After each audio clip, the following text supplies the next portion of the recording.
Indicado para uma vaga no Supremo, Flávio Dino descartou deixar o Ministério da Justiça antes de Lula voltar da viagem à COP28. Hoje, depois da reunião com o presidente em exercício do Senado, veneziano Vital do Rego, Dino falou a jornalistas sobre deixar a política se for aprovado para a vaga de ministro do STF. E quem vai ao Supremo, ou pretende ir ao Supremo, evidentemente, ao vestir uma toga, deixa de ter lado político. Então, para mim, eu não olho se é governo, se é oposição, se é partido A, B ou C. Eu olho para o país, eu olho para a instituição. O ministro do Supremo não tem partido, o ministro do Supremo não tem ideologia, o ministro do Supremo não tem lado político. Então, no momento que o presidente da República faz a indicação, evidentemente que eu mudo a roupa que eu visto. E essa roupa hoje é, em busca desse apoio do Senado, a roupa que, se eu mereço essa aprovação, é a roupa que eu vestirei sempre, que independe de governo ou oposição. Também hoje, depois de participar de reuniões em Riad, na capital da Arábia Saudita, Lula defendeu as indicações de Flávio Dino para o Supremo e de Paulo Gonet para a Procuradoria-Geral da República. Eu indiquei os dois porque entendi que os dois eram as melhores pessoas que eu podia indicar. Eu espero que o Senado, estude, analise o nome dele, faça o debate que quiser fazer. Espero que os dois sejam indicados, porque, assim, se eu não fizesse agora, eu não teria tempo de colocar em debate o nome deles antes do encerramento da atividade do Congresso Nacional. Eu acho que são duas pessoas qualificadas, altamente qualificadas para assumir. Bom, Ana, vamos lembrar aqui que a sabatina de Flávio Dino e Paulo Gonet no Senado ficou marcada para o próximo dia 13 de dezembro. Na CCJ, então, são 27 senadores, né? E a aprovação ocorre por maioria simples. E hoje, até queria destacar no editorial do jornal Estadão, o Estadão acabou usando um termo interessante aí para resumir a indicação de Lula, né? Que escolheu Flávio Dino, não pelo critério de notório saber jurídico que consta Constituição, mas sim pelo critério de notório saber político. Achei muito pertinente aí essa observação do Estadão em relação a essa escolha do presidente Lula. Uma observação que é a realidade, né? O Flávio Dino, que já deixou o magistrado há muito tempo, né? Governador, senador, soldadinho comunista, né, do sistema todo, né, do Foro de São Paulo, que coloca o PT aí como a grande cabeça, né, da serpente do Foro de São Paulo. Agora é engraçado, não é, Paula?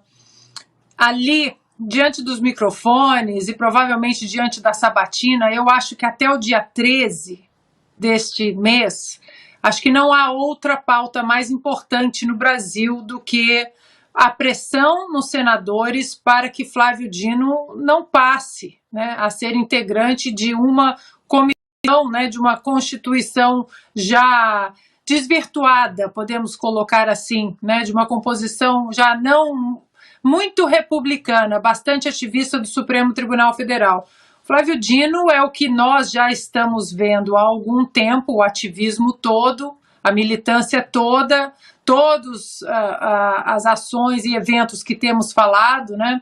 Olha, isso aqui é censura, mas até segunda-feira não tem problema. Tudo que nós temos falado, o Flávio Dino é tudo isso com anabolizantes, porque é um comunista autodeclarado e nós sabemos muito bem o que comunistas fazem quando eles infiltram de maneira perversa no judiciário. E é interessante que diante dos microfones todos eles falam a mesma coisa. Não tem lado político, porque o ministro tem que seguir a Constituição, né?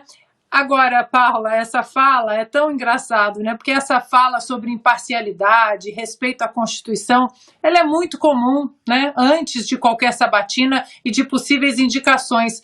Tem um outro ministro do Supremo Tribunal Federal que disse a mesmíssima coisa na sabatina, mas não vem cumprindo o que ele disse, não. Quero começar dizendo que eu me julgo absolutamente se assim for o entendimento de Vossa Excelência, me aprovando, é capaz de atuar com absoluta imparcialidade, absoluta neutralidade dentro do que determina a Constituição, sem nenhuma vinculação política partidária, porque a partir do momento que alguém é honrado com a indicação, aprovação e posse como ministro do Supremo Tribunal Federal, deve ter um único objetivo, que é aplicar o que a Constituição determina, e a Constituição é apartidária. Um poço de humildade e de preocupação com a Constituição e com, né, o posto, uma cadeira tão importante como de ministro do Supremo Tribunal Federal. 2017, né? É impressionante como chega ali o que nós temos visto, e aí nós voltamos, né, a falar de Rodrigo Pacheco, porque não tem como nós passarmos um vídeo desse, né, do então indicado Alexandre de Moraes, dizendo vou cumprir a Constituição, e isso e aquilo, e em 2023 nós temos esse monstro gigantesco jurídico comandado por Alexandre de Moraes, que não foi sequer questionado, as inconstitucionalidades foram sequer questionadas pelo Rodrigo Pacheco, que detém a única ferramenta constitucional e republicana para frear esse tipo de atrocidade. Para finalizar, Paula, um outro ponto, né, que é injusto para o brasileiro. Flávio Dino foi eleito senador, ficou um dia no cargo, foi para o Ministério da Justiça, agora tem a indicação do Supremo Tribunal Federal, entra então no lugar dele a suplente Ana Paula Lobato, que não recebeu um voto. Teremos mais uma senadora cumprindo todo o mandato sem ter um voto sequer. Tudo bem, você pode discutir o voto do Flávio Dino ou o senador Flávio Dino, mas ele teve os votos para chegar ali. Agora vamos ter que pagar, né, toda a vida da futura senadora Ana Paula Lobato sem um voto. E aí muitas pessoas já me perguntaram hoje nas redes sociais como é aqui nos Estados Unidos quando essa situação acontece. Depende do estado, mas são duas opções. Ou uma nova eleição é feita para o Senado, né, a cadeira do Senado daquele estado, ou o segundo maior, né, o segundo melhor colocado, ele toma essa vaga. Não existe isso de suplente sem nenhum voto chega no Senado. Isso é um absurdo. Bom, Piotr, acabamos de acompanhar um trecho aí da fala do ministro Flávio Dino, dizendo que o ministro do Supremo não tem partido, não tem ideologia, não tem lado político. Fato é que Flávio Dino é político há muito mais tempo do que foi juiz, né? Ele foi juiz federal por 12 anos, de 94 a 2006, portanto está afastado da magistratura há mais de 16 anos e de lá para cá virou deputado, senador, governador do Maranhão em 2 oportunidades, ministro e agora foi indicado a uma vaga ao Supremo. Foi presidente da AJUF, lá que é um cargo político. Também. Em maio deste ano, o Flávio Dino disse, naquela reunião com as Big Techs, as empresas de tecnologia, abre aspas, a liberdade de expressão tal como vocês conhecem foi sepultada no Brasil. Vejam a ação da Justiça na eleição do ano passado, referia-se a 2022. Bom, nós vimos o que aconteceu.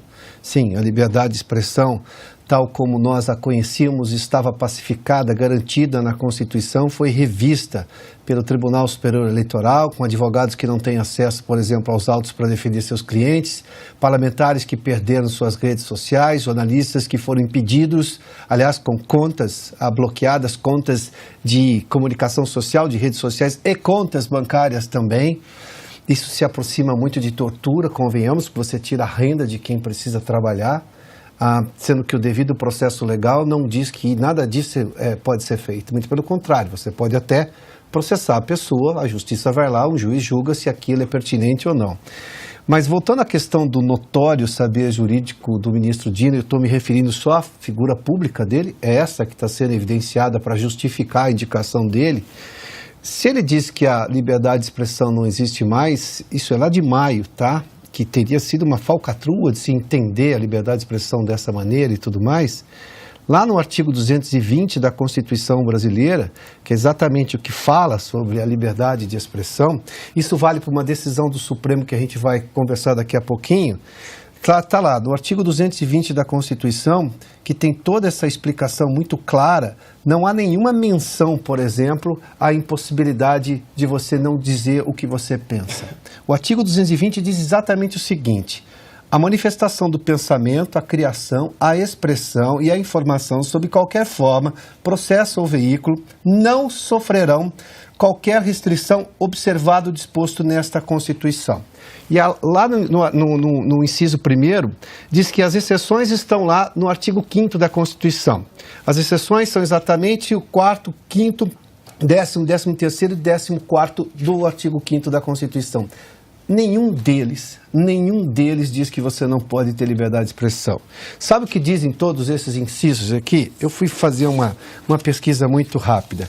São, por exemplo, o que veda o anonimato. Todos estamos de acordo, você não pode dizer alguma coisa se você não assume que você disse. Garante o direito de resposta e, obviamente, se a pessoa se sentir ofendida, pode recorrer à justiça e o juiz pode, sim, conceder diante daquele que ofendeu, obviamente, pagar uma indenização. Isso tudo estava até na lei de imprensa, lá do período militar. Garante o exercício da profissão e também o sigilo da fonte ao jornalista. Em nenhum momento está escrito que a liberdade de expressão, tal como ela estava pacificada, já não existe mais. Se esse ministro da Justiça, ex-juiz, né, conhecedor do direito, que deverá ter notório saber, porque é uma necessidade apresentar notório saber para ser indicado, é uma prerrogativa necessária para ser indicado a ministro do Supremo, ignora o artigo 220, qual é o comportamento que ele terá, qual será o comportamento que ele terá quando o ministro do Supremo, se por acaso o Congresso, no caso especificamente o Senado, aprovar a indicação dele.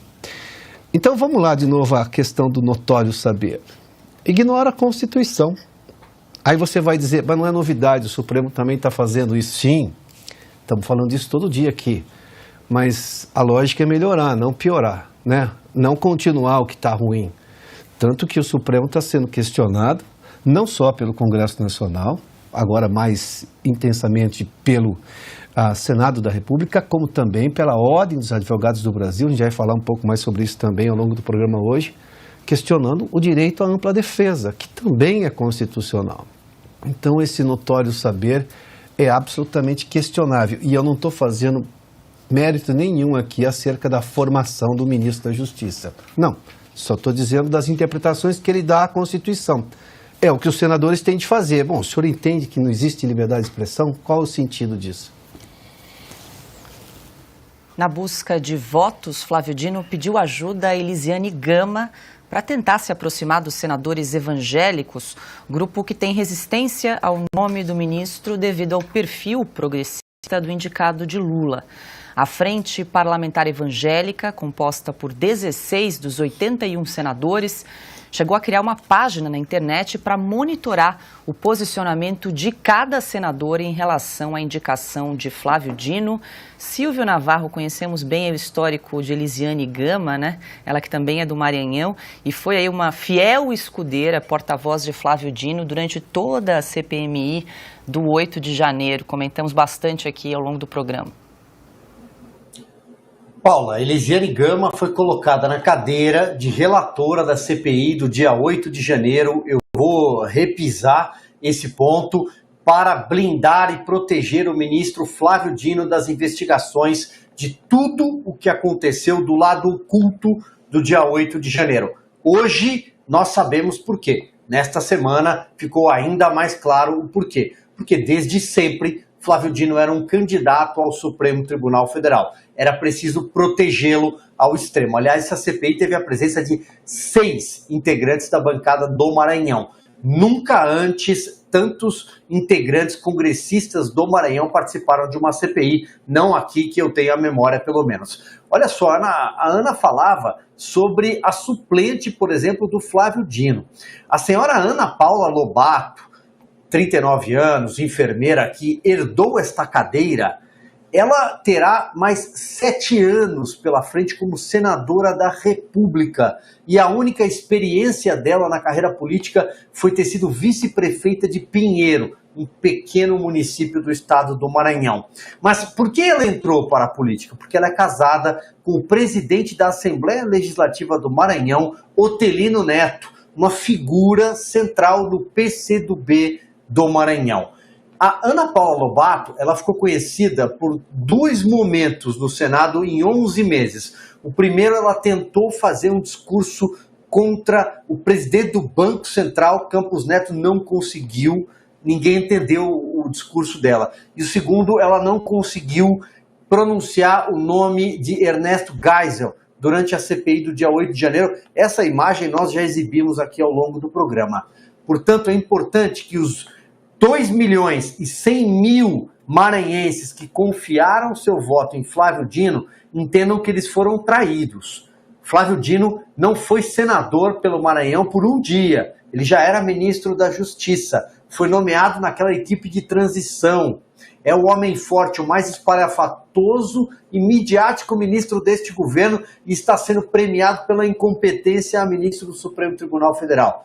Porque foi talvez um dos piores gestores da segurança pública do Brasil. Não à toa o Rio de Janeiro está do jeito que está, a Bahia está como está, e até ontem falamos sobre isso, homens da Força Nacional de Segurança foram assaltados na boca, na chegada de uma favela, né, de um complexo do Chapadão, na zona norte do Rio de Janeiro. Só o Flávio Dino consegue entrar sem escolta em determinados locais do Rio de Janeiro. A polícia é recebida a bala ou é assaltada. Então, é importante a gente dizer quem vai representar o Maranhão daqui para frente. Ela tem 7 anos para provar o contrário, para mostrar que é uma grande senadora da República, defendeu os interesses do seu estado. Não conseguiu em 11 meses porque devia favores ao titular da chapa. Ela não teve votos. Ele teve 2.100.000.